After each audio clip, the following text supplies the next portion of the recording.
Hello mga sis! For today's video, magluluto tayo ng Chinese food na mabilisan. Lalong-lalo na sa mga kapareho ko na palaging busy, lalo na ngayon at start na naman ang pasukan ng mga bata dito sa Hong Kong.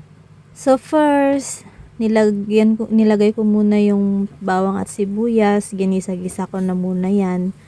Tapos, medyo konti lang yung bawang. Pero okay lang kasi meron naman akong pandagdag ng lasa ng bawang na binili ko noon. Powder lang siya.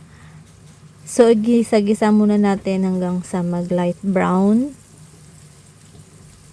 Tapos, ito nga pala yung nabili ko na garlic salt. Mura lang yan. Pampadagdag ng lasa sa garlic natin kasi konti lang yung nahiwa kanina na garlic. Mamaya ko na yan ilalagay. Pag wala sa inyo, okay lang. Parang optional lang din yan. Then next, yung pork belly slice. Halo-haluin lang.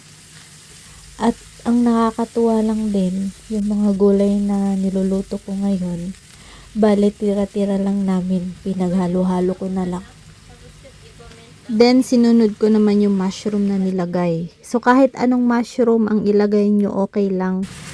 Tapos, ang mushroom dito, mga gulay dito sa Hong Kong, sobrang mura lang din. Tas kagabi may natira kami na pritong karne para hindi naman masayang, nilagay ko na din. Tas yung broccoli, bale na steam na yung broccoli natin. Then yan, halo-haluin lang din ulit. Napakabilis lang itong lutuin at nagustuhan ng mga alaga namin. Tas yan na yung sinasabi ko na ilalagay ko para maglasa yung bawang. Yan, tas halo-haluin ulit hanggang sa maluto yung mga gulay tsaka yung karne. Then takpan muna hanggang sa maluto. Habang hinihintay ko na maluto, nagkukwentuhan muna kami ng kapatid ko about sa mga everythings, mga bills, ganyan. Mga problema, pero that's life naman. Tapos, after ng ilang minutes, ayan, binuksan ko na ulit.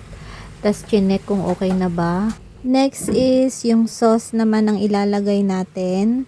Bale, yung sauce na ginawa ko is, yung soy sauce, konting ginisa mix, sugar, cornstarch, sesame oil. Pag wala kayong sesame oil, okay lang din.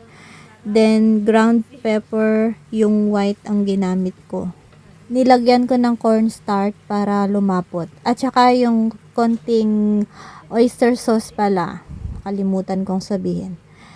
Ganito lang talaga siya kabilis lutuin sa mga nagra-rush dyan. Katulad namin na sobrang bitin ng oras. Nagmamadali. So, okay na okay sa inyo to guys.